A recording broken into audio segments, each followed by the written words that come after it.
নবী আমি হলাম এমন এক যুবক, আমি কাফন চুরি করে করে, আমি লাশের কাফন চুরি করে করে আমার জিন্দেগিটা চালাই। আমার জীবিকা নির্বাহের মাধ্যম হলো জ্যান্ত পরিপূর্ণ যখনই লাশটা কবর দেওয়া হয়, আমি ওই কবর খনন করে করে কবর থেকে লাশটাকে উলঙ্গ করে কাফন নিয়ে এসে মার্কেটে আমি বিক্রি করি, আর ওই টাকা দিয়ে আমি আমার জিন্দেগি চালাই। তবে আজ থেকে কয়েকদিন আগে যখন আমি এক কবরের মধ্যে প্রবেশ করে ফেললাম, ওই কবরের মধ্যে প্রবেশ করার পর আমি তাকায়া দেখলাম, যখন আমি ওই কবরের মধ্য থেকে কাফনটা চুরি করার জন্য লাশ থেকে কাফনটা খুলে ফেললাম, হুজুর আমি তাকায়া দেখি এক যুবতীর লাশ। আমি লাশটা দেখে আর নিজেকে ধরে রাখতে পারি নাই, শয়তানের প্ররোচনায় পড়ে গেলাম। এমন এক যুবতীর সাথে জেনা না করে আমি পারলাম না। হুজুর আমি কবরের মধ্যে কাফনটা পরিপূর্ণ খুলে ওই যুবতীর সাথে আমি জেনায় লিপ্ত হয়ে গেলাম। হুজুর এখানেই শেষ না, আমি জেনার কাজ শেষ করে করে এই কাফনটা নিয়া যখন আমি কবর থেকে উঠতে শুরু করলাম, তখনই গাইবি আওয়াজ আমার মনে হলো আমার ওই বোনটা আমাকে বলতেছে, এরে যুবক, কোন এলাকার তুই যুবক? বিন্দু মাত্র পরিমাণ ভয় কি তোর মাঝে নাই? আমার পরিবার আত্মীয় স্বজনেরা আমাকে এখানে রেখে গিয়েছে, কত সুন্দরভাবে গোসল দিয়াম আমাকে পবিত্র, কত দামি কাফনের কাফন দিয়ে আমাকে এখানে রেখে গিয়েছে। কাল কিয়ামতের ময়দানে আমি সবার সাথে পবিত্র অবস্থায় উঠবো, এজন্যই রেখে গিয়েছে। ওরে যুবক, তুই আমার সাথে কেমন কাজটা করে ফেললি? এতগুলো লাশ, এই লাশের মাঝে তুই আমাকে অপবিত্র অবস্থায় রেখে রেখে কোথায় যাও? ওই যুবক ডাক দিয়া বলে, পয়গম্বর আমার গুনাহ এত বড়, আমি ওই কবর থেকে আসার পরে আমার মনে চিন্তা ঢুকে গেল আমি আর কাফন চুরি করব না। ও পয়গম্বর, আমি আর কাফন চুরি করতে কবরে যাব না, কিন্তু আমার একটাই ভয়, আল্লাহ আমাকে মাফ করবে কি করবে না? নবী আমার বলেন, এরে যুবক, তোমার গুনাহের পরিমাণ কি এত বড়? মানুষ কি এই পরিমাণ গুনাহ কি করতে পারে? যুবকের বুঝতে আর বাকি নাই, আল্লাহ মনে হয় মাফ করবে না। নবীর দরবার থেকে দৌড়াইয়া বিশাল এক পাহাড়ের চূড়ায় চলে যায়। পাহাড়ের চূড়ায় যাইয়া আমার মালিকের দরবারে শুধুমাত্র কান্না করে আর বলে, হে মালিক, সাহাবায়ে কেরাম সরায়া দিয়েছেন, নবীও আমাকে বলেছে বড় গুনাহ। ও আল্লাহ, তুমি তো আমাকে বানিয়েছো, তুমি যদি আমাকে মাফ না করো, আমাকে ক্ষমা করার মতো কেউ নাই। সাইয়্যিদুল ইস্তিগফারের মতো ওই বড় দোয়া যখন ওই যুবক করতে থাকে, আল্লাহুম্মা আনতা রাব্বি লা ইলাহা ইল্লা আনতা খলাকতানি ওয়া আনা আবদুক ওয়া আনা আলা আহাদিক ওয়া ওয়াদিকা মাসতাতু আউযু বিকা মিন শাররি মা সানাতু আবুউ লাকা বিনি'মাতিকা আলাইয়া আবুউ যামবি বিজামবি ফাগফিরলি ফাইন্নাহু লা ইয়াগফিরুয যুনুবা ইল্লা আনতা। ওই যুবক শুধুমাত্র আল্লাহর দরবারে এই বলে কান্না করে, হে মালিক, আমি জানি আমার গুনাহের পরিমাণ অনেক বড়, তো আল্লাহ তুমি তো আমাকে সৃষ্টি করেছো, তুমি যদি মাফ না করো, আমার মাফ করার যার কোনো জায়গা নাই, আমাকে ক্ষমা করার মতো অ্যাবিলিটি কারো মাঝে নাই। ও আল্লাহ, তুমি তো তোমার বান্দাকে বানিয়েছো, ও আল্লাহ তুমি তো তোমার বান্দাকে মাফ করে দিবা।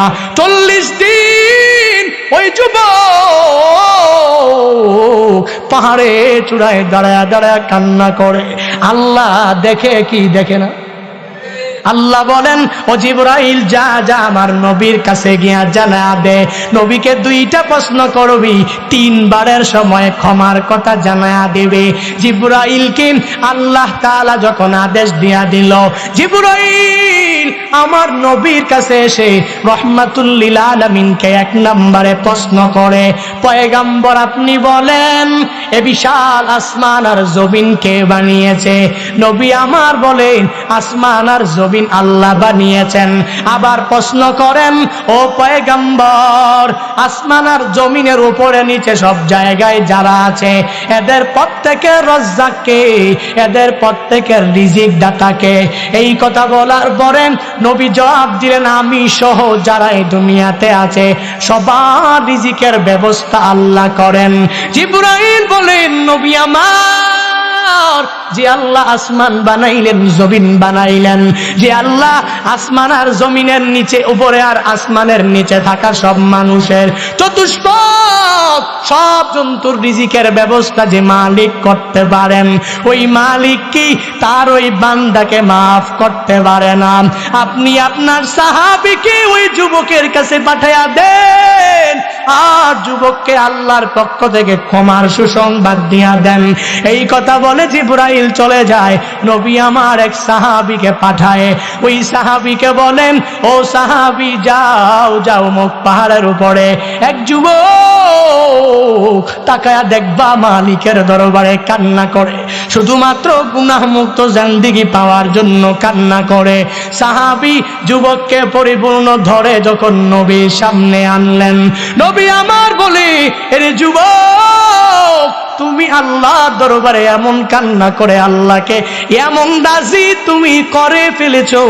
একটু আগে জিবরাইল আমার কাছে এসেছিল, জিবরাইল আসিয়া আমাকে দুইটা প্রশ্ন করে জানায়া দিয়েছে, আমার রব তোমার জিন্দেগীর সব গুনাহ মাফ করে দিয়েছে।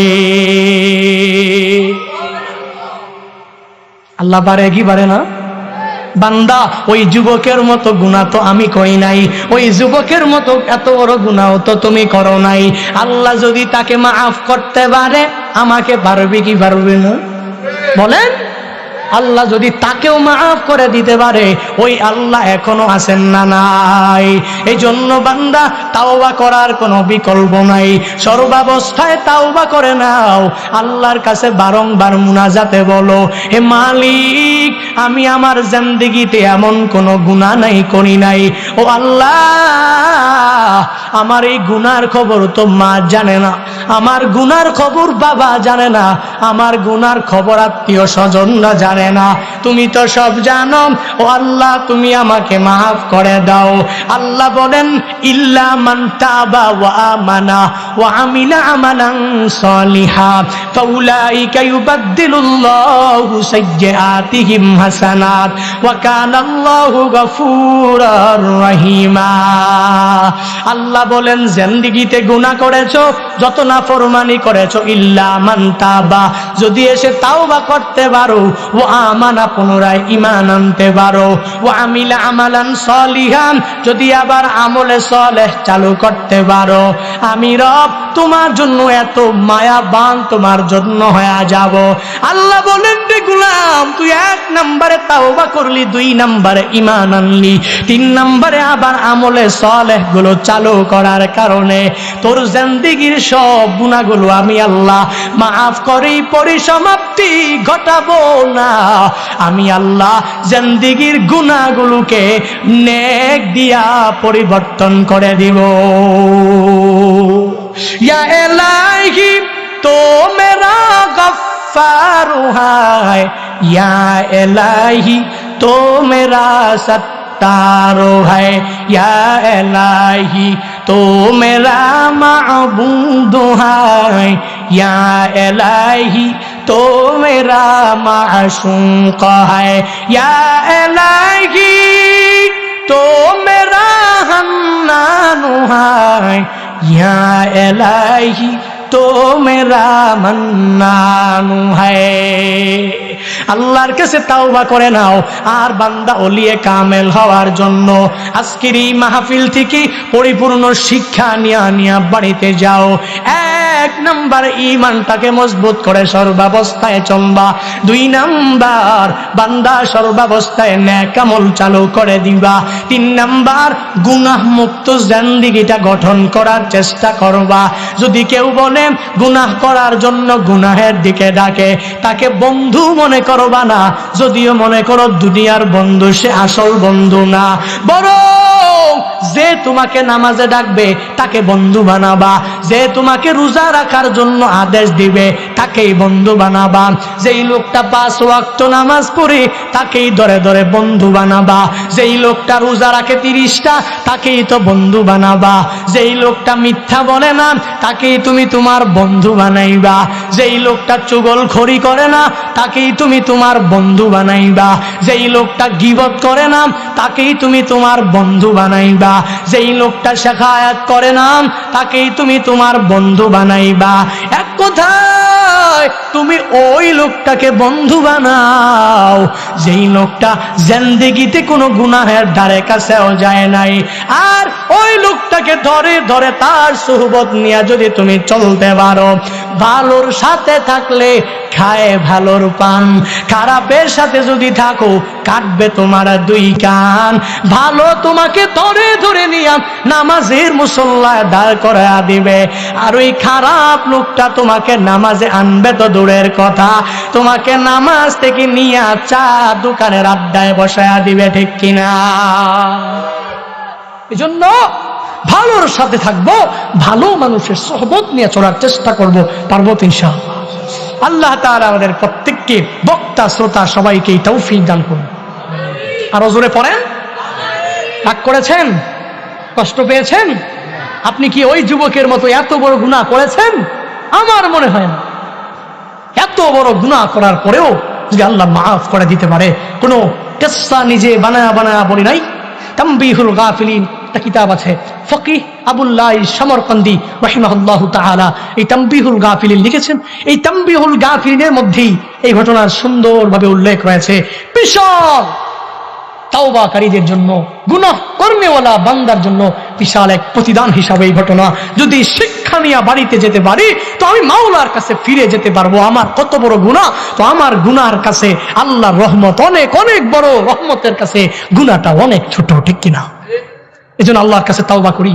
আল্লাহ, আমরা ইতিপূর্বে রোজা রাখি নাই, আল্লাহ আমরা ইতিপূর্বে নামাজ পড়ি নাই, আল্লাহ ইতিপূর্বে নেক আমল করি নাই, সামনে যতদিন বেঁচে থাকবো আর নামাজ কাজা করব না, আল্লাহ সামনে যতদিন বেঁচে থাকবো আর রোজা বাদ দিব না, আল্লাহ সামনে যতদিন বেঁচে থাকবো আর জেনা করব না, আল্লাহ সামনে যতদিন বেঁচে থাকবো আর কোনো সগীরা কাবিরা গুনাহের দিকে যাব না, আল্লাহ সামনে বেঁচে থাকবো তো মিথ্যা বলার কোনো প্রয়োজন নাই, আল্লাহ সামনে যতদিন বেঁচে থাকবো আমি গীবত করব না, শিকায়াত করব না, চুগলখড়ি করব না, পারবো তো ইনশাআল্লাহ? যুবক ভাইরা পারবেন তো ইনশাআল্লাহ? আল্লাহ এই ভাইদেরকে তুমি কবুল করে নাও। জোরে পড়েন। আজকে একটা ভিডিও দেখে আমার খুব ভালো লেগেছে। এই যে ঈদ গেল না, ঈদুল ফিতরে মাঝে মাঝে কষ্ট লাগে। আমি প্রত্যেকটা যুবককে জান দিয়ে মহাব্বত করি, এবং প্রবাসে যাওয়ার পরেই সৌদি আরবের 15 দিনে আমার আশপাশে প্রবাসী অনেক যুবক ছিল। তা আমি একদিন প্রশ্ন করলাম, বয়স এত কম তোমার? সে বাইতুল্লাহর পাশে এক ফন্দকে সে ডিউটি করে, এক হোটেলে সে ডিউটি করে, 10 ঘন্টা ডিউটি তার। তা তাকে বললাম, তুমি এত ছোট মানুষ, অনেক ছোট, প্রবাসে থাকে, বিবাড়িয়াতে বাড়ি। আমার কথা যখন শুনছে দৌড়ে আসছে, আমার ফন্দক সার্চ করে অনেক কষ্ট করে পেজ থেকে নাম্বার টাম্বার নিয়ে দেখা করো, বড় শখ। তো একদিন অনেকগুলো যুবক হয়ে গেল। আমি বললাম, কারণ কি এত যুবক সামনে কেন? আমার মুরব্বী টুরব্বী কেউ নাই, বয়স্ক টয়স্ক আমার থেকে বড় আর কেউ নাই, সব সমবয়সী হলে কেমনে হবে? হুজুর, প্রবাসে এমন কোন যুবক নাই আপনার বয়ান শুনে। আলহামদুলিল্লাহ, প্রবাসের প্রত্যেকটা যুবক আপনার জন্য বড় পাগল। এরা অনেক বয়ান শুনে, আপনার অনেক বয়ান শুনে। এবং আমিও খেয়াল করেছি, মসজিদে নববীতে আমি নবীর রওজায় সালাম দিব, এমন অবস্থায় ওই জায়গায় গিয়ে দেখি বিশাল এক যুবকদের টিম। কোথেকে আসতো? হুজুর আমি রিয়াদ থেকে আসছি। তো বাড়ি কোথায়? হুজুর বিবাড়িয়াতে বাড়ি। এরা অনেকগুলো যুবক একসাথে রিয়াদ থাকে। তো এখানে নবীজি রওজায় সালাম দেওয়ার জন্য এসেছে, সব একসাথে দেখা করছে। তো যুবকদেরকে একসাথে নিয়ে জিজ্ঞেস করলাম, কারণ কি? বলে, আপনাকে তো অনেক ভালোবাসে। কারণ কি? আপনি তো আমাদের মতো বয়স, কিছু কিছু কথা বলেন আমলের কথা, এগুলো শুনে শুনে কিছু আমল করার চেষ্টা করি। এখনো আমার দেখাইলো আমাকে ইউটিউবে, দেখেন আপনার প্রত্যেকটা বয়ান ডাউনলোড করা। নিজে অনেক উৎসাহ পেলাম যে এই যুবকদের জন্য আমার এই কথাগুলো চির অম্লান হয়ে থাকবে।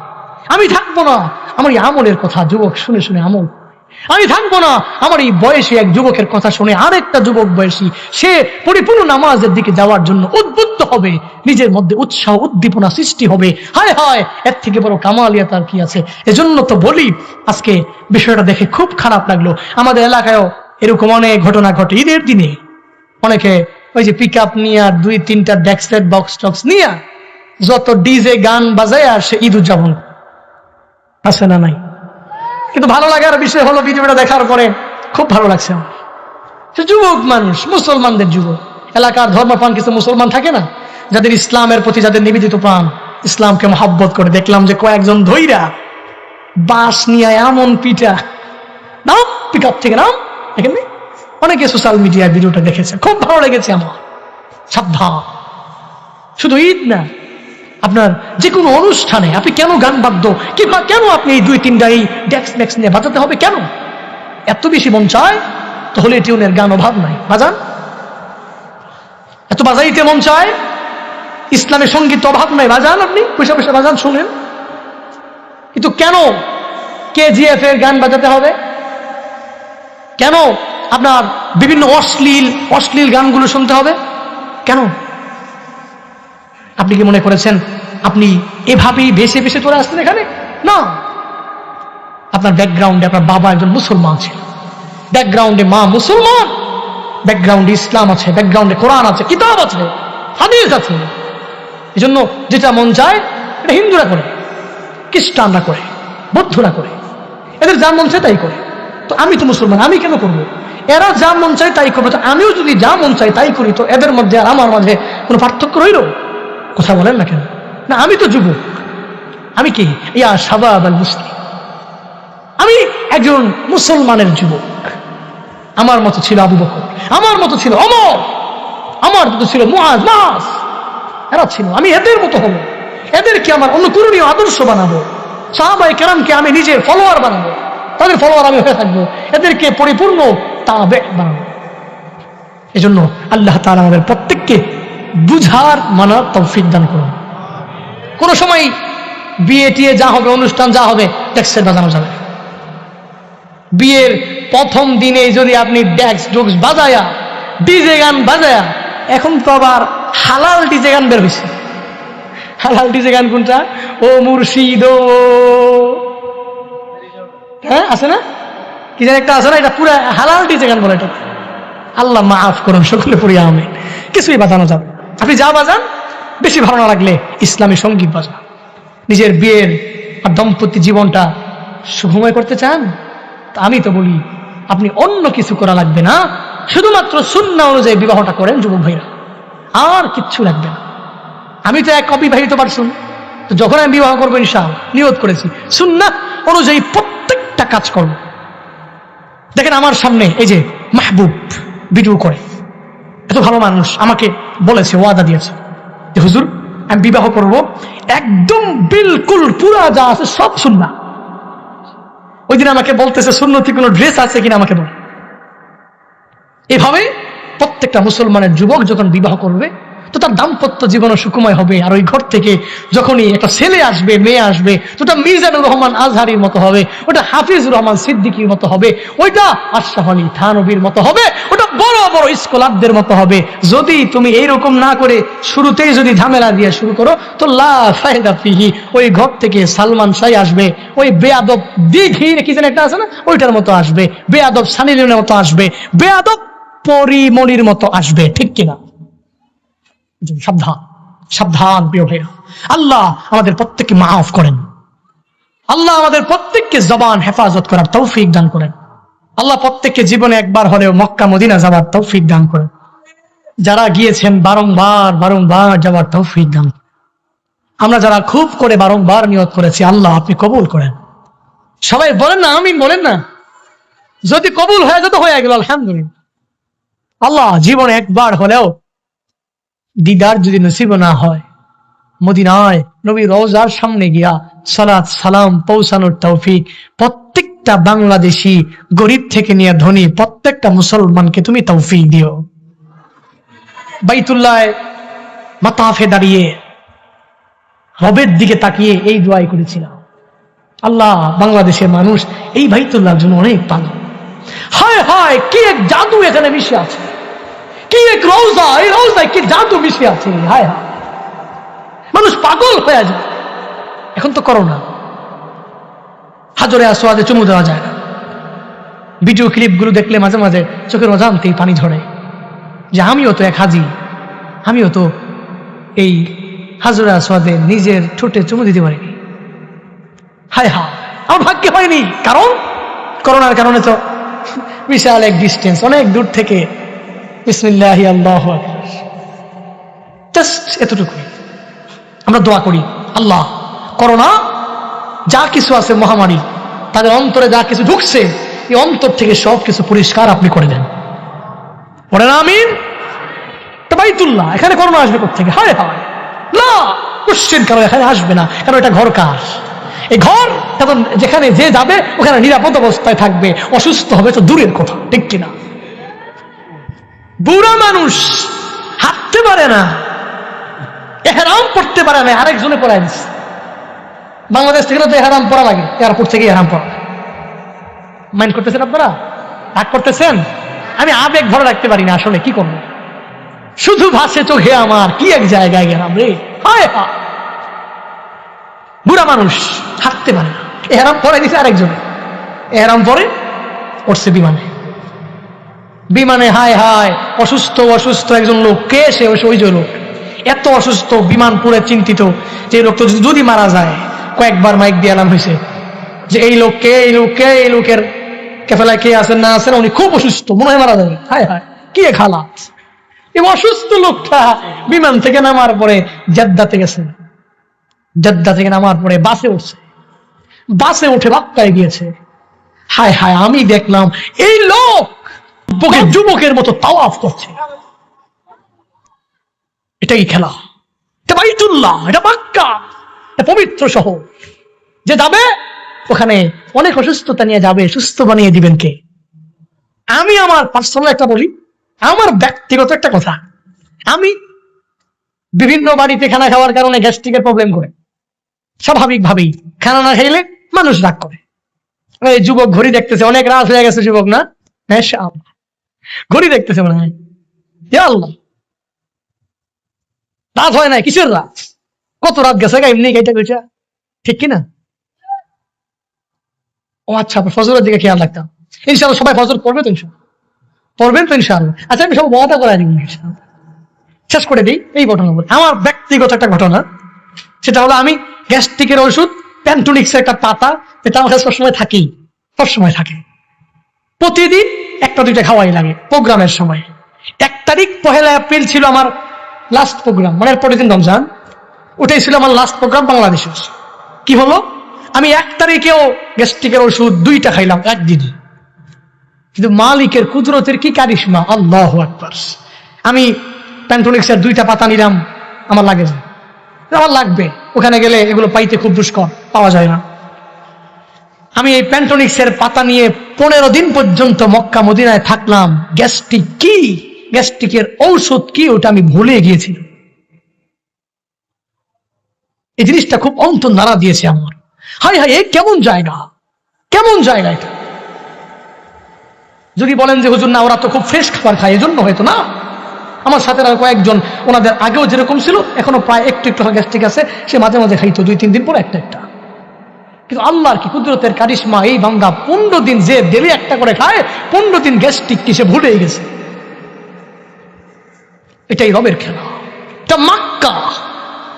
ওখানে আপনি যাবেন তো আপনি সুস্থ হয়ে যাবেন, ওখানে আপনি যাবেন তো মনে হবে রহমত সরাসরি আসমান থেকে নাযিল হচ্ছে।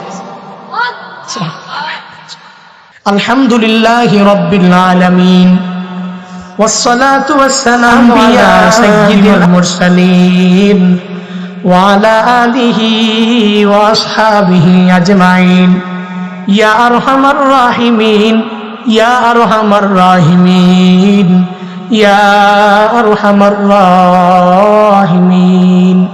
আল্লাহুম্মা জাআলনি সাবুরা ওয়াজআলনি শাকুরা ওয়াজআলনি ফি আইনি সাগীরা وفي أعين الناس كبيرا اللهم اجعلنا من المستجابين للدعوات اللهم إنا نعوذ بك من زوال نعمتك اللهم إنا نسألك الجنة ونعوذ بك من النار اللهم إنا نعوذ بك من زوال نعمتك وتحول عافيتك وفجاءة نقمتك وجميع سخطك يا رب العالمين ربنا ظلمنا أنفسنا وإن لم تغفر لنا وترحمنا لنكونن من الخاسرين ربنا آتنا في الدنيا حسنة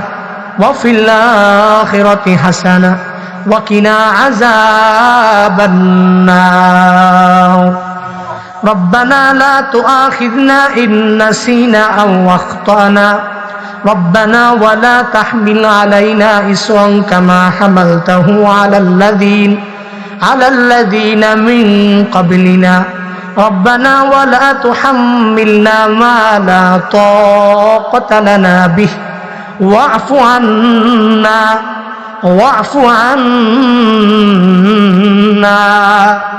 واغفر لنا وارحمنا أنت مولانا فانصرنا على القوم الكافرين ربنا إننا سمعنا مناديا ينادي للإيمان أن آمنوا بربكم فآمنا ربنا فاغفر لنا ذنوبنا وكفر عنا سيئاتنا وتوفنا مع الأبرار ربنا وآتنا ما وعدتنا على رسلك ولا تخزنا يوم القيامة إنك لا تخلف الميعاد رب ارحمهما كما ربياني صغيرا رب ارحمهما كما ربياني صغيرا ওরে দয়ার মালিক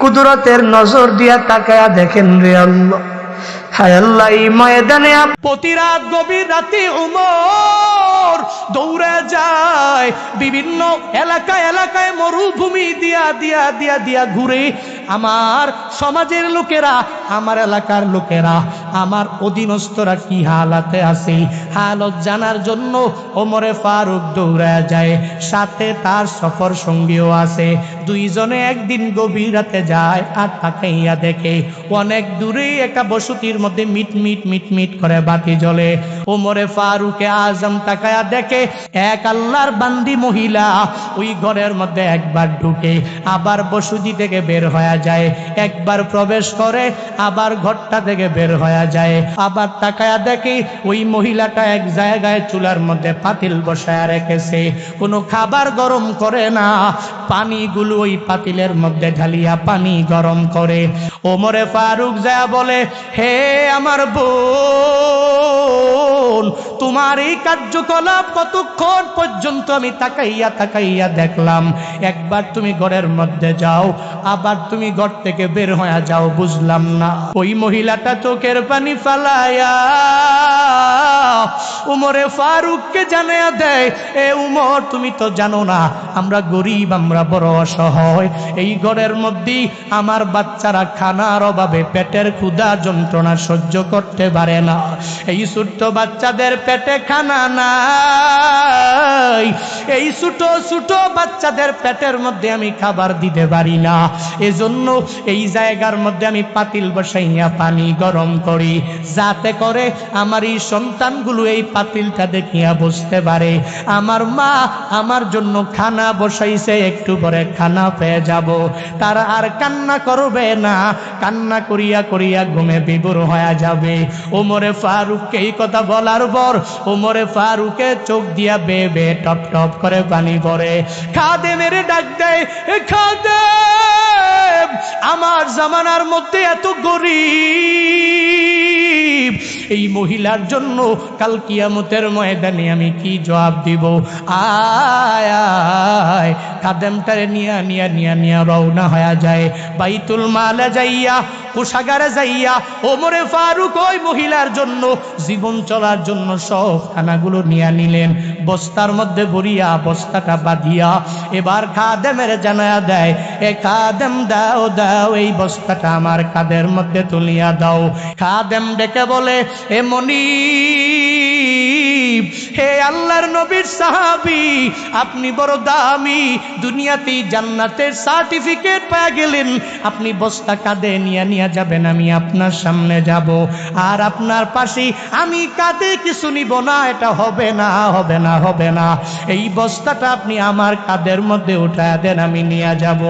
ওমরে ফারুক ডেকে বলে, না না হে খাদেম, কাল কিয়ামতের ময়দানে আল্লাহর বিচারের কাঠগড়ায় আমি যেদিন দাঁড়ায়া যাব, আল্লাহ তোমাকে জিজ্ঞেস করবে না, বরং আমাকেই জিজ্ঞাসা করবে। আল্লাহ যদি বলে, হে উমর, তোকে আমি আল্লাহ মায়া করে করে করে কত বড় লিডার করে আমি আল্লাহ বানাইলাম, এত বড় নেতা হইয়া তুই এলাকার খবর নিতে পারলি না, এত বড় নেতা হইয়া তোর অধীনস্থদের খবর তুই নিতে পারলি না, ওই দিন আমার মাওলার দরবারে কোনো হিসাব আমি দিতে পারবো না। দাও, উঠাইয়া দাও এই বস্তা কাঁধে নিয়ে নিয়ে নিয়ে নিয়ে আমি ওই মহিলার বাড়িতে চলে যাব, বস্তাটা নিয়ে নিয়ে কাঁধের মধ্যে নইয়া ওমরে ফারুক আজম দৌড়া যায়। খাদেম বলে, ওমরে ফারুক গেলেন আর ওই মহিলার বাসার মধ্যে যাইয়া মহিলাকে বলে, হে মহিলা, তোমার চুলার মধ্যে এই খানাগুলো আমি নিজেই রান্না করব, তুমি চুলার আশেপাশেও আসতে পারবা না। ওই চুলার মধ্যেই সামনে তিনি বসিয়া খানা নিজেই পাকাইতে লাগলেন। ওই মহিলাকে বললেন, তুমি হেল্প করার দরকার নাই, কাল কিয়ামতের ময়দানে আমি মাওলার দরবারে জবাব দেওয়া লাগবে, লাগবে না দেওয়া, আমার খাদেমেরও দেওয়া লাগবে না। ওমরে ফারুকের খাদেম ডেকে বলে, ওমরে ফারুকে আজম নবীর সাহাবী এই রান্না করার জন্য চুলার মধ্যে যেদিন বসে গেলেন, আমি তাকাইয়া দেখি ওমরে ফারুকের আজমের দাড়িগুলো ছিল বড় ঘন ঘন ঘন ঘন। আমি তাকাইয়া দেখি তিনি ওই জায়গায় ওই যে ধোয়ার কারণে ধোয়াগুলো যে দাড়ির মধ্যে চলে আসছে, দাড়িগুলোও জট লেগে গেছে। আমি ইতিপূর্বে ওমরে ফারুকের দাড়ির কালার এই রকম দেখি না। হে নেতারা, ওই ওমরে ফারুক থেকে বান্দা যদি শিক্ষা নাও, কাল কিয়ামতের ময়দানে আল্লাহর বিচারের কাঠগড়ায় তোমাকেও দাঁড় করাবে। আবু বকর দাঁড়াবে, ওমর, উসমান, আলী তারাও দাঁড়ায়া যাবে, বড় বড় বড় বড় মালিকরা দাঁড়াইয়া যাবে। মূল যাকে আল্লাহ দিলেন, রাজত্ব দুনিয়াতে আল্লাহ যাকে দিলেন, ওই বান্দাগুলোকে আল্লাহ পূর্ণাঙ্গভাবে জিজ্ঞাসা করবে। ওই দিন যদি আল্লাহ বলে জবাব দাও, জবাব দিয়া তারপরে তুমি জান্নাতের মধ্যে যাও, এ বান্দা জবাব দিতে পারবা না, জান্নাতেও যেতে পারবা না। এজন্য তো মদিনাওয়ালা নবীও শিক্ষা দিয়া দিলেন, হে আমার উম্মতেরা, ওই কিয়ামতের ময়দানে, হাসরের ময়দানে আল্লাহর আরশে মুআল্লা সারা কোনো ছায়া থাকবে না। 7 গুণে গুণান্বিত বান্দারা ওই দিনেই ছায়া পেয়ে যাবে। 1 নাম্বার, দুনিয়াতে যেই বান্দা ইমামে আদেল হয়ে যাবে, আল্লাহ তাকে মায়া করে আরশে মুআল্লার নিচে জায়গা করে দিবে। ইয়া এলাহি মি কোনাত শামসু কমার, ইয়া এলাহি মি কোনাত শাজরু হাজার, ইয়া এলাহি মি কোনাত আরদো সামা, ইয়া এলাহি মি কোনাত জাউ হাওয়া। আর সে মুআল্লার ছায়ার নিচে এমন কোন বান্দা নাই ছায়া পেতে চায় না। হে বান্দারা, এখন থেকেই মাহফিল থেকে শিক্ষা নিয়ে বাড়িতে যাইবা।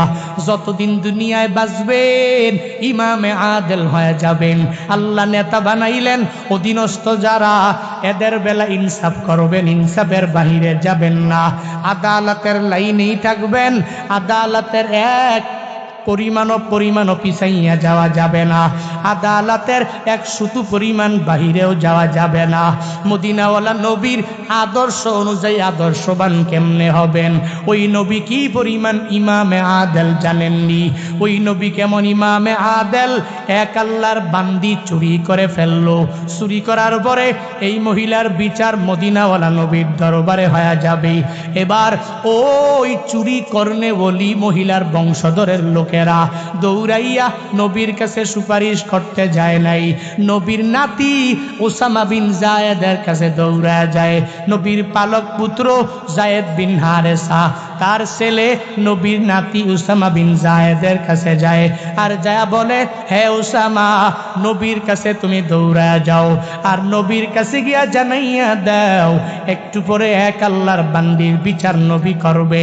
নবী যদি চায় তাহলে ওই মহিলার ব্যাপারে বিচারটাকে একটু হালকা করে দিতে পারবে। ওই মহিলার ব্যাপারে তুমি সুপারিশ করলেই নবী বিচার হালকা করবে।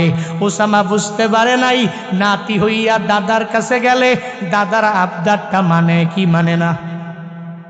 বলেন বলেন, মানে কি মানে না? নাতি যদি বলে, হে দাদা আমাকে এটা এনেই দেওয়া লাগবে, রাত গভীর বুঝে না, দাদা নানারা দৌড়াইয়া চলে যায় নাতির জন্য আনার জন্য। নিজের ছেলেটা বলল আনে না, ওই নাতি যখনই বলল দৌড়াইয়া চলে আসলো।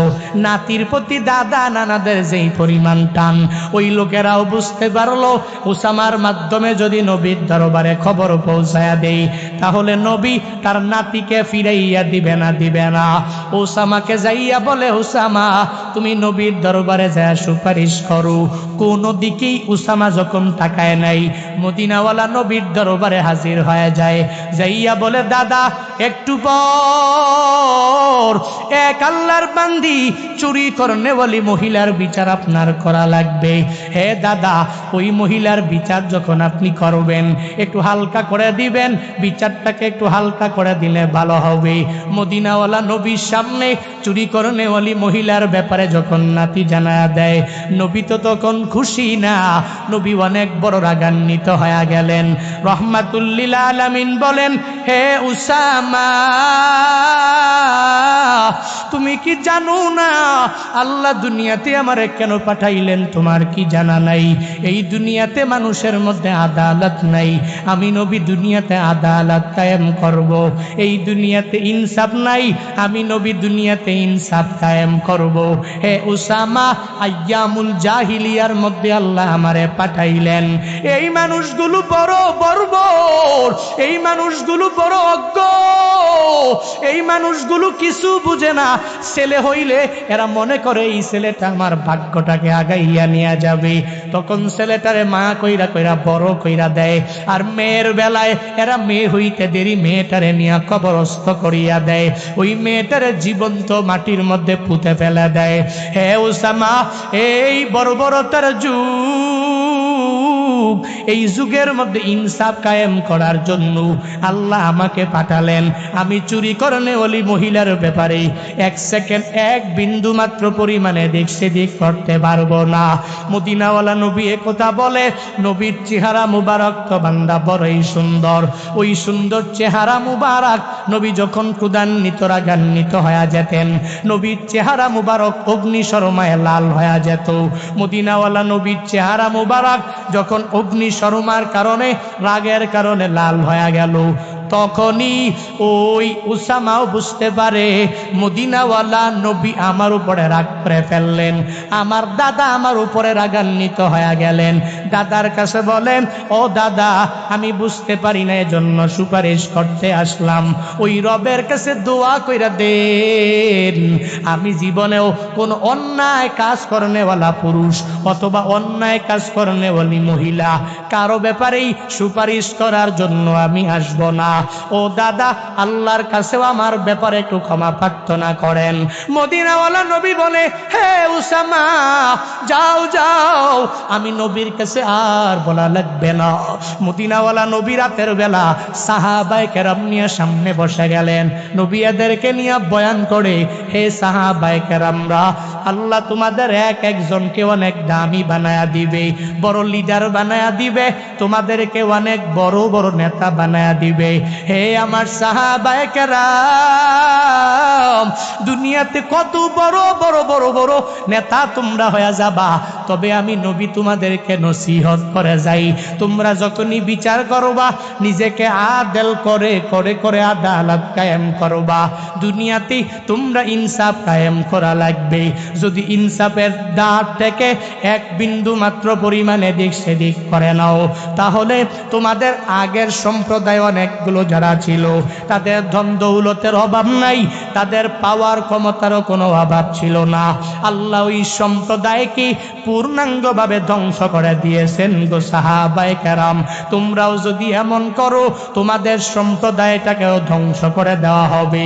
আমি মদিনাওয়ালা নবীকে আদালতের লাইনে তোমরা কেমন পাবা জানো? আমার কন্যা ফাতিমা আমার কাছে কি পরিমাণ স্নেহের তোমরা জানোনি।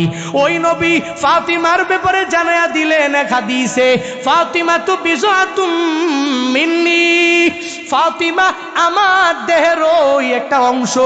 এই ফাতিমাও যদি কোনো অন্যায় অপরাধে লিপ্ত হয়ে যায়, আমি ফাতিমাকে আমি আমার জীবন দিয়াও পূর্ণাঙ্গ ভালোবাসি। ওই ফাতিমাও যদি অন্যায় কাজের মধ্যে লিপ্ত হয়ে যায়, তোমরা তাকায়া দেখবা ওই ফাতিমার ব্যাপারেও আমি নবী একটু পরিমাণ বিচার হালকা করব না। রাহমাতুল লিল আলামিন জানায়া দেয়, আমার যে উম্মতেরা জবান দিয়া একবার বের করবে পড়বে সুবহানাল্লাহ,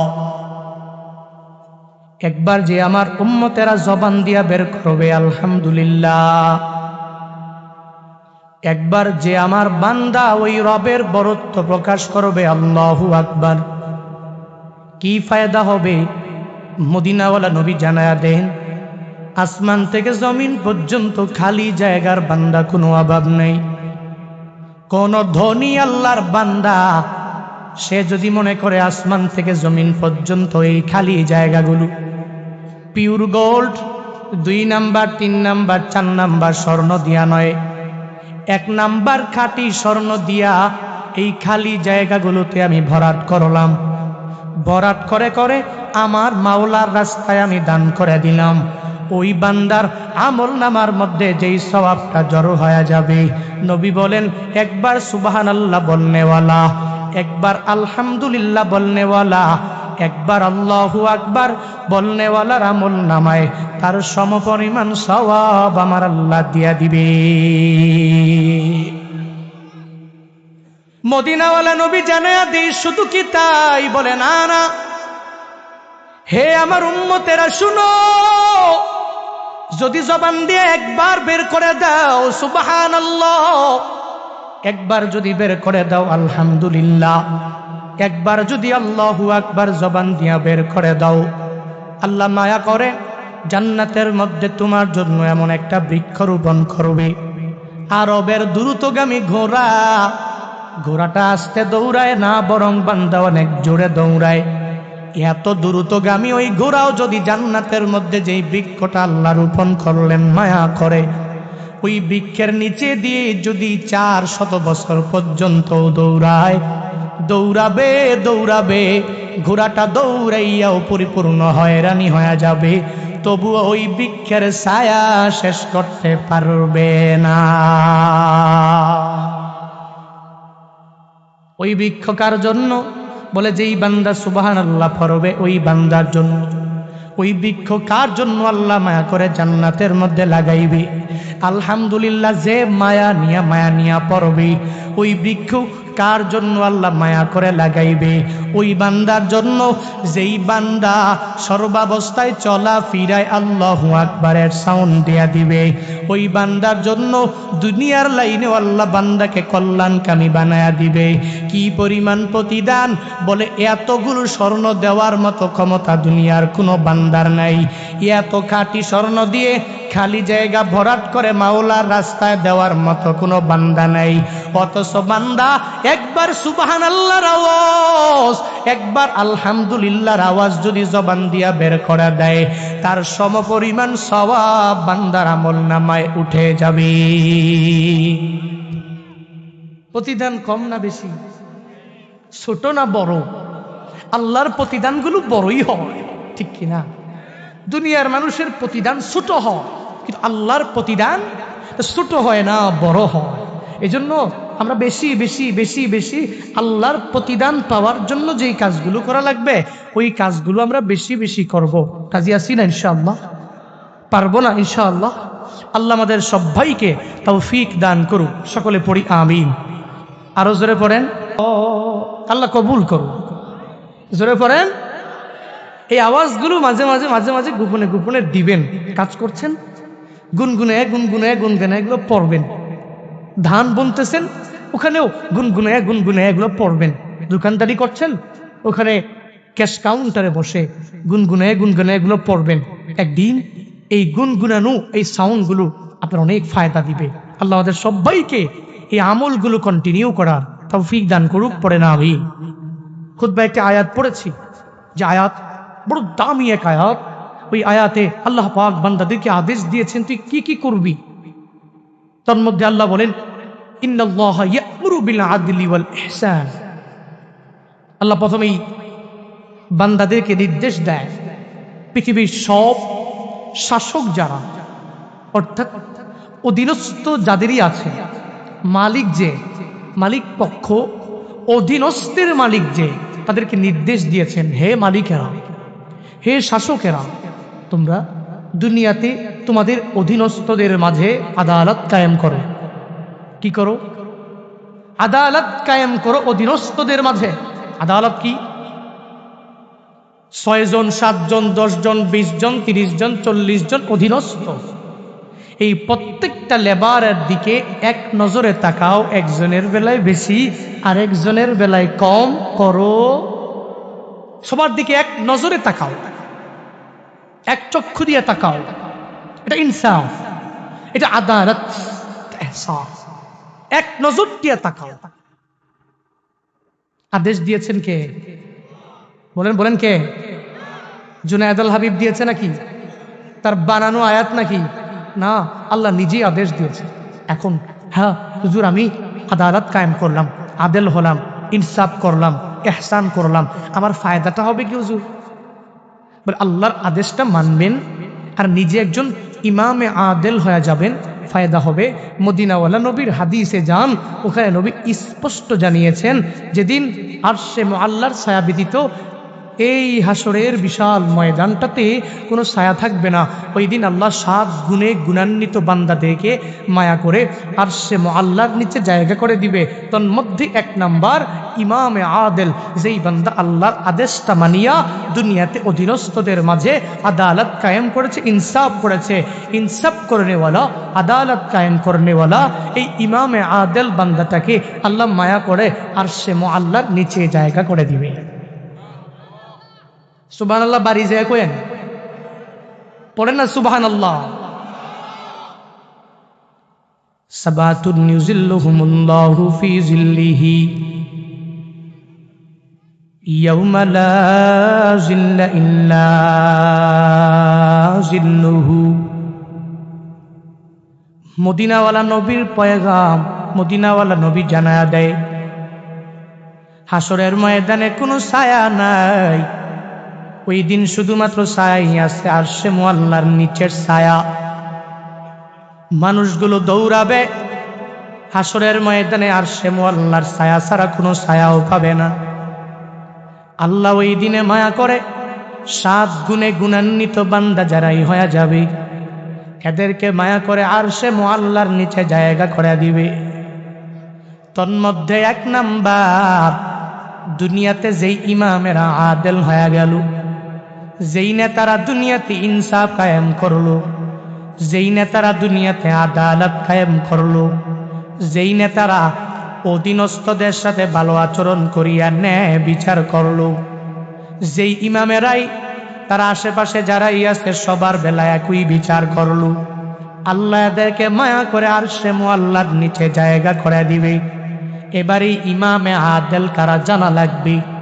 ইমামকে অনেক বান্দাই মনে করে মসজিদের মধ্যে মিম্বরের পাশের মধ্যে দাঁড়াইয়া মেহরাবের মধ্যে ওখানে যে ইমামেরা 5 বেলার নামাজ আদায় করে আর মুক্তাদিরকে পেছনে রাইখা যে ইমামটায় নামাজ পড়ায় সেই বড় ইমাম। আমি তো কশৃঙ্কালেও ইমাম না, আমাকে মনে হয় বলা হয় নাই।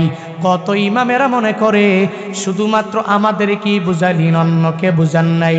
অনেক বান্দা মনে করে ইমাম বলতে শুধুমাত্র মসজিদের ইমাম মনে হয় হবে। কত বান্দা মনে করে ইমাম বলতে শুধুমাত্র মসজিদের খতিবেরা হয়ে যাবে। কত বান্দা মনে করেন ইমাম বলতে শুধুমাত্র মাদ্রাসার আসাতিজায়ে কেরামরা হবে। ইমাম বলতে শুধুমাত্র হুজুরেরাই হয়ে যাবে। হে বান্দা, না না, ইমাম বলতে কারে মদিনাওয়ালা নবী বুঝাইলেন। এখানে যারা আসলেন আপনারাও তো একজনে অনেক বড় বড় এক বড় ইমাম। বলে হুজুর কেমনে? আমি 1 বেলার নামাজও মসজিদের মধ্যে পড়াই নাই, আমি ইমাম কেমনে হয়ে গেলাম? মাদ্রাসার বারান্দায় একদিনও পাড়া দেই নাই, আমি ইমাম কেমনে হয়ে গেলাম? বলে কেমনে হলেন? আপনার ঘরের মধ্যে আল্লাহ আপনাকে 3টা ছেলে দান করলেন, ওই ঘরের মধ্যে আল্লাহ আপনাকে মায়া করে 3টা মেয়ে দান করলেন। ওই 3 ছেলের ঘরে 3টা পুত্রবধূ চলে আসলো, ওই 3টা মেয়ের 3টা জামাই আপনার হয়ে গেল। আবার ছেলের ঘরের নাতি নাতনির কোনো অভাব নাই, আবার মেয়ের ঘরের নাতি নাতনির অভাব নাই। ওই ঘরের মধ্যে ছেলের আপনি মালিক, মেয়েরও মালিক, ওই মেয়ের নাতি নাতনিরও দাদা নানা হয়ে গেলেন। ঘরের জন্য আপনি হলেন এক বড় মহান নেতা, ওই ঘরের জন্য আপনি হলেন অনেক বড় একজন ইমাম, ওই ঘরের জন্য আপনি অনেক বড় এক গার্ডিয়ান। ওই ঘরের জন্য যেহেতু নেতা হইলেন, ঘরের মধ্যেও নেতা হইয়া ইনসাফ কায়েম করা লাগবে। আল্লাহ যে মায়া করে আপনাকে 3 ছেলে 3 মেয়ের বাবা বানাইলেন। কিভাবে ঘরের মধ্যে আদালত কায়েম করা যাবে জানেননি? তিন ছেলের বেলায় 3 ভাবে বিচার, 3 চোখে তাকানো যাবে না, বরং 3টা ছেলের বেলায় একই চোখেই তাকানো লাগবে, 3টা মেয়ের বেলায় একই চোখেই তাকানো লাগবে। 3 ছেলের বেলায় বিচার হবে যা, 3 মেয়ের বেলায় বিচার হবে তা। শরীয়ত অনুযায়ী 3 ছেলে আপনার ভাগ বন্টন পাওয়া যাবে যেরকম, শরীয়ত অনুযায়ী ফারায়েজ অনুযায়ী ভাগ বন্টন মেয়েরা একই পরিমাণ পাইয়া যাবে। কিন্তু সমাজের মধ্যে, এলাকার মধ্যে কত বাবারা ঘরের মধ্যে বড় ইমাম হয়ে গেল, ওই বান্দা বিভিন্ন জায়গায় দৌড়ায় আর মানুষের বলে আমার ঘরের মধ্যে আল্লাহ আমারে মায়া করে 3টা ছেলে দিয়া দিলেন, ওই ঘরের মধ্যে আমি 3 মেয়ের বাবা। বড় গর্ব নিয়া বান্দা বিভিন্ন জায়গায় আগাইয়া যায়। অথচ ঘরের মধ্যে 3 ছেলের বেলায় বিচার করে 3 রকম, 3 মেয়ের বেলায় বিচার হয় 3 রকম। 3 ছেলের মধ্যে বড় ছেলের দিকে তাকায় না, ছোট ছেলের দিকে একটা নজর দিয়া তাকায়। যেই বড় ছেলেটা প্রবাসের মধ্যে থাকিয়া থাকিয়া কষ্ট করে কামাই করে বাবা মার জন্য টাকা পাঠায়, 2 নাম্বার 3 নাম্বার ছেলেটাকেও লালন পালন করলো। এত কষ্ট করে এই বান্দা প্রবাসের মধ্যে থাকিয়াও এত কষ্ট করে বান্দা সংসার চালাইলো। কত নিমক হারাম বাবা নিজের ঘরের মধ্যে আদালত করে না। ওই ছেলের সময় যখন খারাপ, তখন এই বান্দাটা ওই ছেলের দিকে তাকায় না। মেজো ছেলে আর 3 নাম্বার ছেলের জন্য দামি একটা রুম বানায়া দিল, যার সম্পত্তি দেওয়ার মেজো ছেলে 3 নাম্বার ছেলের দিয়া দিল, মেয়েগুলারেও দেয় না, বড় ছেলেরেও দেয় না। এই পরিমাণ আদালত না করনেওয়ালা বাবা সমাজে আছে না নাই? নাই? অভাব নাই রে বান্দা। এরা নিজের ঘরের মধ্যে আদালত কায়েম করতে পারে নাই, ওই ঘরের মধ্যে এরা পূর্ণাঙ্গভাবে ইনসাফ কায়েম করতে পারে নাই। এই বান্দাকে যে আল্লাহ মায়া করে 3 ছেলের বাবা বানায়া দিলেন, এই বান্দাকে যে আল্লাহ মায়া করে 3 মেয়ের বাবা বানাইয়া দিলেন, এই বান্দাই নিয়ামতগুলো পাওয়ার পরে বান্দার কাজটা কি হবে জানেননি? বলে এই নিয়ামতগুলো পাইয়া শুকর কেমনে আদায় করবে? 3টা ছেলেরে সুন্দরভাবে কোরআনের শিক্ষা দিয়া দিয়া বড় করবে, ওই মেয়েগুলোরে সুন্দরভাবে কোরআনের শিক্ষা দিয়া দিয়া দিয়া বান্দা বড় করবে। তবে প্রথমে কোরআনের শিক্ষা, প্রথমে ইলমুদ্দিন, তারপরে ইলমুদ দুনিয়া বান্দার অন্তরের মধ্যে ঢুকাক অসুবিধা নাই। এই বান্দা আগে কোরআন তিলাওয়াত শিখবে, আগে বান্দা কালিমায়ে তয়্যিবা পড়বে, আগে কালিমায়ে শাহাদাত শিখবে, আগে কালিমায়ে তাওহীদ বান্দা শিখে নিবে, আগে কালিমায়ে তামজিদ বান্দা শিখে নিবে, আগে এই বান্দা কালিমায়ে রদ্দে কুফর এই বান্দাটা শিখে নিবি, আগে ইমানে মুজমাল বান্দা শিখে নিবে, আগে ইমানে মুফাসসাল বান্দাটা শিখে নিবে, আগে তাশাহুদ পড়বে, দুরুদ ইব্রাহিম পড়বে, দোয়া মাসুরা পড়বে, দোয়া কুনুত পড়বে। এই বান্দার নামাজ পড়ার জন্য, রোজা রাখার জন্য, নেক আমলের লাইনে অগ্রগামী হওয়ার জন্য যেই ইলম অন্তরের থাকা লাগবে, ওই ইলমগুলো মাদ্রাসার মাধ্যমে প্রাথমিক শিক্ষা, ওই শিক্ষা স্কুল কলেজ অথবা বিভিন্ন জায়গায় পাঠায়া, যেই জায়গার মধ্যেই এই বান্দাকে শিক্ষা দেওয়া হয়ে গেল, হোক মক্তব, হোক ওই বান্দার জন্য ছোট ছোট মাদ্রাসা, ওই বান্দা এতগুলো সন্তান পাইয়া 3টা ছেলে 3টা মেয়ের এই মাদ্রাসায় পাঠাইয়া প্রাথমিক শিক্ষার মধ্যেই কালিমা ইমানটা মজবুত করাইয়া দেওয়া লাগবে। এরপরে স্কুলে দিবে, কলেজে দিবে, ভার্সিটির মধ্যে দিবে, বান্দা কোনো অসুবিধা নাই। কিন্তু এখন তো এই বান্দারা মক্তবের শিক্ষাটাও বাদ দিয়া দিল।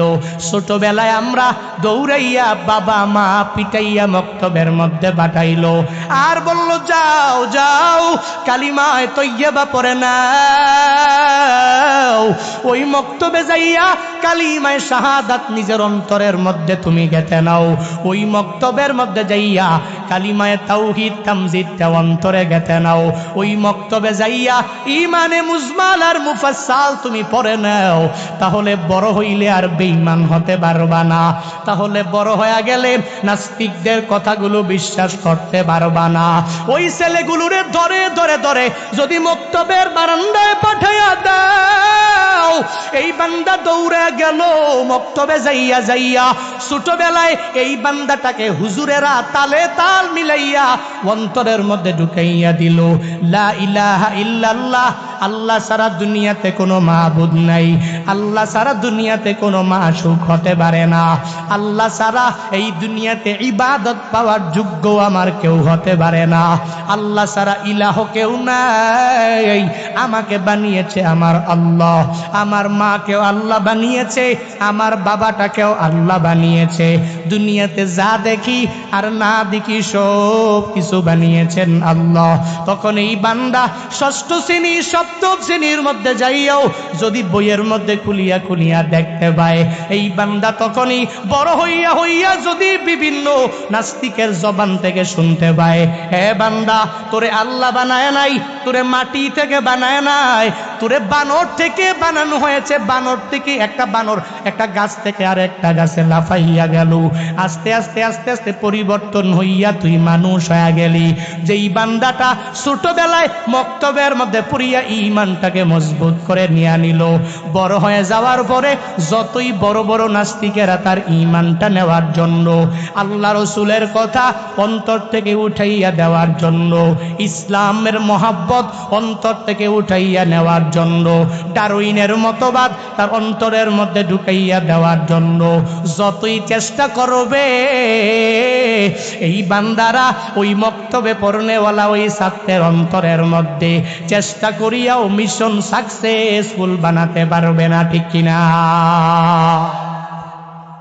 ইতিপূর্বেও তাকাইয়া দেখো কত বড় বড় বড় সেকুলাররা যেই পরিমাণ চেষ্টা করেছে ইসলাম বিদায় করে দেওয়ার জন্য, কি পরিমাণ চেষ্টা করলো, বলে মানুষের অন্তরের মধ্যে আল্লাহর মহাব্বতটা দূরীভূত করে দাও, সরাইয়া দাও, নাস্তিক পোলাপানগুলোরে বড় হইলে বানাইয়া দাও। পারবে না। বাংলাদেশের গভর্নমেন্টের বড় বড় বড় বড় পর্যায়ের লোকেরা তারা মুসলমান, বাংলাদেশের প্রধানমন্ত্রীও মুসলমান, বড় বড় পর্যায়ে যারাই রয়েছে তারা সবাই বড় বড় মুসলমান। এই মুসলমানের দেশে নাস্তিকদের আইন বাস্তবায়ন করতে দেওয়া যাবে না। ঠিক কিনা বলো?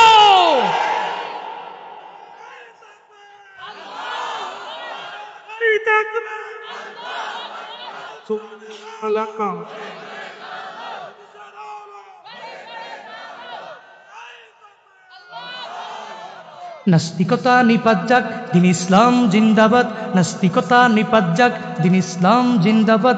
কোটি প্রাণে একই আওয়াজ, ক্ষুদাদ্রোহী ছাড় পাবে না, এই বাংলায় ঠাই হবে না। মুসলমানরা জেগেছে জোর কদমে সামনে চলো, বজ্রকণ্ঠে আওয়াজ তুলো, সবাই মিলে একই তালে দাও না স্লোগান, লিল্লাহে তাকবীর, নারায়ে তাকবীর। দিন ইসলাম, দিন ইসলাম জিন্দাবাদ, জিন্দাবাদ। ইসলামেরই জন্য দেশের হয়েছে জন্ম, ইসলামের বিরুদ্ধে গেলে দেশ হবে ভিন্ন। ইসলামেরই জন্য দেশের হয়েছে জন্ম, ইসলামের বিরুদ্ধে গেলে দেশ হবে ভিন্ন। ইসলামের বিরুদ্ধে যারা নিয়েছে অবস্থান, এই বাংলায় ঠাই হবে না, যাও হিন্দুস্তান। জোর কদমে সামনে চলো, বজ্রকণ্ঠে আওয়াজ তুলো, সবাই মিলে একই তালে দাও না স্লোগান, লিল্লাহে তাকবীর, নারায়ে তাকবীর। দিন ইসলাম, দিন ইসলাম জিন্দাবাদ, জিন্দাবাদ। মুসলমানের এই দেশেতে নাস্তিকদের ঠাই নাই, নাস্তিকদের পক্ষে যারা এদের কোনো রক্ষা নাই।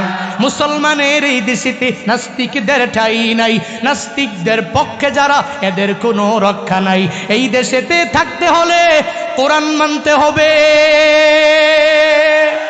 কোরআন না মানবে যারা বিতাড়িত হবে। জোর কদমে সামনে চলো, বজ্রকণ্ঠে আওয়াজ তুলো, সবাই মিলে একই তালে দাও না স্লোগান, লিল্লাহে তাকবীর, নারায়ে তাকবীর। দিন ইসলাম, দিন ইসলাম জিন্দাবাদ, জিন্দাবাদ। আল কোরআনের আলো, আল হাদিসের আলো। বড়কে খাদের মালিক কয়জন? জোরে কন, আরো জোরে, মধুর সুরে। এগুলো বললে একটু জমে ভালো নাকি? নাকি আল্লাহ কয়জন? আপনি দেখবেন একজন লোক অনেক লোককে নিয়ে যখন একটা কথা তিনবার বলে তখন এটা একটু আওয়াজ বেশি হয়। নেতা আসেনি রে, কই আছে? কোন সে নেতা? এরপরে একবার দুইবার তিনবার বকুল ভাই, বকুল ভাই নাকি জমা যায় মোটামুটি। এজন্য আল্লাহ কয়জন? জোরে কন, আরো জোরে, মধুর সুরে। কুল হুয়াল্লাহু আহাদ। কে বানিয়েছে? আদম থেকে আমরা। কি থেকে আমরা? বলে না, কি থেকে আমরা? পৃথিবীর সর্বপ্রথম মানব কে? আল্লাহ বলে আদম, মানব, মানব। পৃথিবীর সর্বপ্রথম আমাদের আদি পিতা কে? আদম। আদি মাতা হাওয়া। এই দুইজন থেকেই সব আমরা, ঠিক কিনা? এই জন্য আল্লাহ প্রথম আদম বানিয়েছেন, হাওয়া বানিয়েছেন, তারপরে পৃথিবীতে এ মানুষগুলোকে ইন্তেশার করেছেন, ছড়িয়ে ছিটিয়ে সব মানুষগুলো আদিপিতা আদম, আদিপিতা হাওয়া।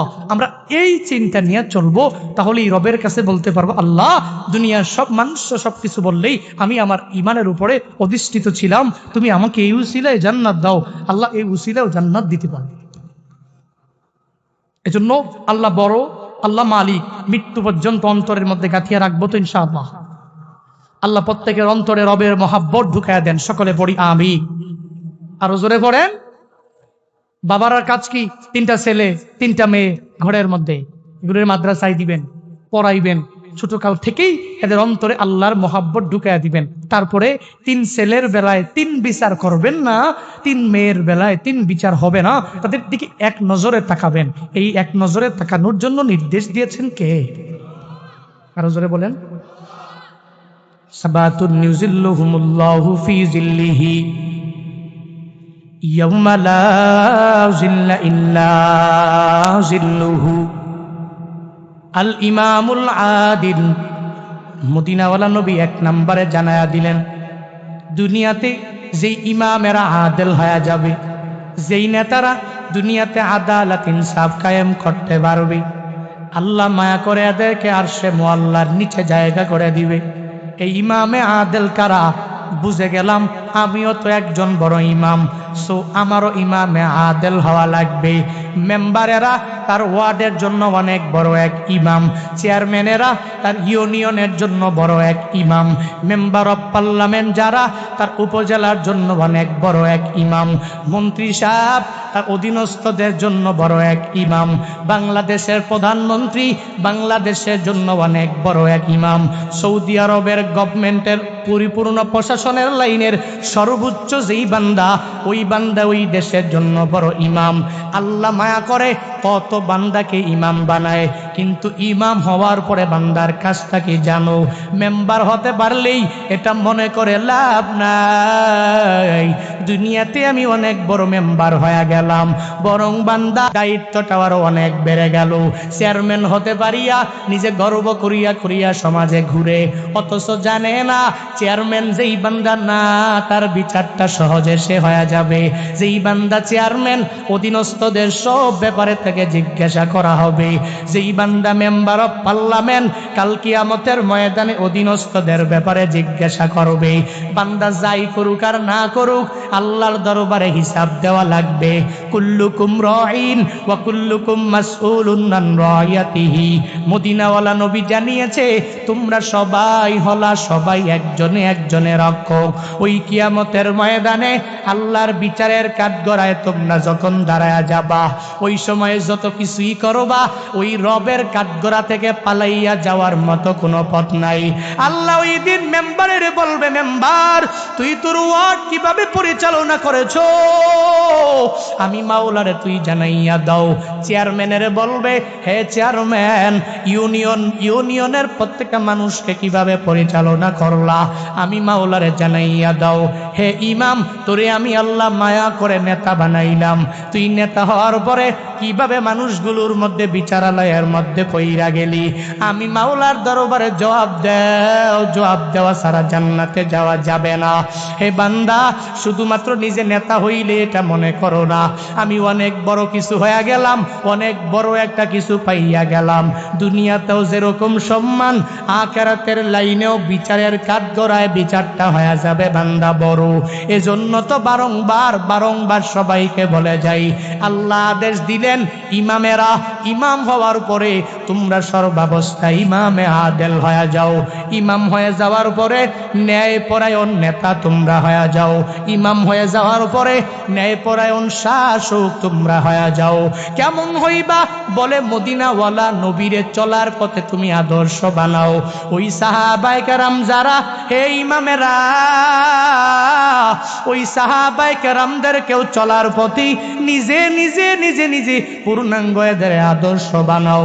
যেইভাবে পুরা সমাজটাকে পরিচালনা করলেন রাহমাতুল লিল আলামিন, যেইভাবে সমাজটাকে পরিচালনা করলেন ওমরে ফারুক, যেইভাবে সমাজটাকে পরিচালনা করলেন আবু বকর, যেইভাবে সমাজটাকে পরিচালনা করলেন উসমান, যেইভাবে সমাজটাকে পরিচালনা করলেন আলী, সাহাবায়ে কেরাম যেইভাবে তার সমাজ সোসাইটিটাকে যেভাবে পরিচালনা করলেন, হে বড় বড় লিডারেরা, ওই মদিনাওয়ালা নবীর সাহাবায়ে কেরাম যারা, ওই সাহাবায়ে কেরামের আদর্শ নিজের অন্তরের মধ্যে ঢুকাও, তাদের আদর্শে নিজেও পূর্ণাঙ্গ আদর্শবান হয়ে যাও। ওমরে ফারুকে আজম দ্বিতীয় জান্নাতের সার্টিফিকেট প্যানেওয়ালা দুনিয়াতে জান্নাতের সার্টিফিকেট পাইলেন, মদিনাওয়ালা নবী দিয়েন আল্লাহর পক্ষ থেকে বিশাল গিফট পায়া গেলেন। দুনিয়াতেই জানতেন আমি দুনিয়াতেই পায়া গেলাম জান্নাতের পূর্ণাঙ্গ অধিপতি আমি হয়ে যাব। ওই ওমরে ফারুক অর্ধজাহানের বাদশা হওয়ার পরে ওই চিন্তা ঢুকায় নাই আমার এদিকে দুর্নীতি করা লাগবে, আমার ওই দিকে যাওয়া লাগবে। একজনের বেলায় বিচার একরকম করা লাগবে, আর একজনের বেলায় বিচার একরকম করা লাগবে। বরং ওমরে ফারুকের জীবনীটা বান্দা তুমি গাইটা দেখো। ওমরে ফারুকে আজম কিভাবে তার সমাজটাকে পরিচালনা করলেন।